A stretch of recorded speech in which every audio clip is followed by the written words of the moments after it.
നമസ്കാരം. തെക്കൻ ഗാസയിൽ ഇസ്രായേൽ സൈന്യത്തിൻ്റെ ഹെലികോപ്റ്റർ അപകടത്തിൽപ്പെട്ട് 2 സൈനികർ മരിച്ചു, നിരവധി പേർക്ക് പരിക്കേറ്റു. അപകട കാരണം യന്ത്രത്തകരാറാണ് എന്നാണ് പ്രാഥമിക നിഗമനം. ഇസ്രായേൽ സൈന്യത്തിൻ്റെ 120ാം സ്ക്വാഡ്രണിൽപ്പെട്ടതായിരുന്നു ഈ ഹെലികോപ്റ്റർ. മെഡിക്കൽ ടീമുമായിട്ടാണ് ഹെലികോപ്റ്റർ ഗാസയിലേക്ക് പുറപ്പെട്ടത്.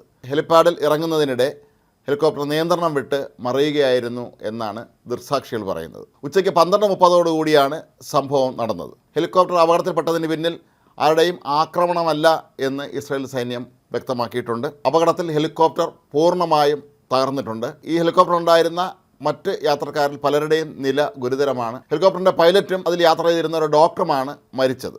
ഗുരുതരമായി പരിക്കേറ്റവരെ ആശുപത്രികളിലേക്ക് മാറ്റിയിട്ടുണ്ട്. ഇതിൽ ചിലരുടെ നില അതീവ ഗുരുതരമാണ് എന്നാണ് സൂചന. അപകടത്തെക്കുറിച്ച് അന്വേഷണം നടത്താൻ ഇസ്രായേൽ സർക്കാർ ഉത്തരവിട്ടിട്ടുണ്ട്. ബ്ലാക്ക് ഹോക്ക് ഇനത്തിൽപ്പെട്ടതാണ് ഈ ഹെലികോപ്റ്റർ.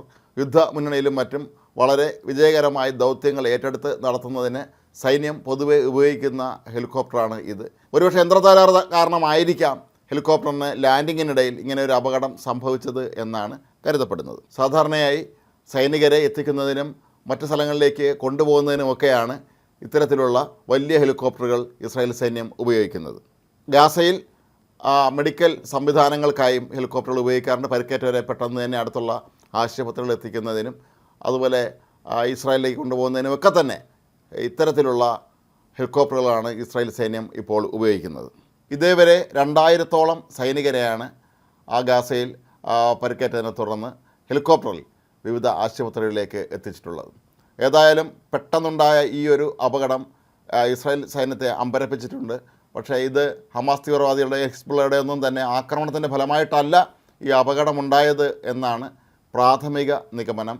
ഏതായാലും ഇത് സംബന്ധിച്ച് കൂടുതൽ അന്വേഷണങ്ങൾ നടക്കുന്നുണ്ട്. അതിനുശേഷം മാത്രമായിരിക്കും യഥാർത്ഥത്തിൽ എന്താണ് സംഭവിച്ചത് എന്നുള്ള സംബന്ധിച്ച കാര്യങ്ങൾ ഇനിയും പുറത്തെത്തുകയുള്ളൂ. സൈന്യത്തിൻ്റെ ഹെലികോപ്റ്റർ വിശദമായ പരിശോധനയ്ക്ക് ശേഷമായിരിക്കാം എപ്പോഴും ഒരു യാത്ര പുറപ്പെടുന്നതും മറ്റും. എന്നാൽ ഇവിടെ എന്ത് സംഭവിച്ചുള്ളതിനെക്കുറിച്ചുള്ള വിശദാംശങ്ങൾ ഇനിയും പുറത്തു വരാനിരിക്കുന്നതേ ഉള്ളൂ.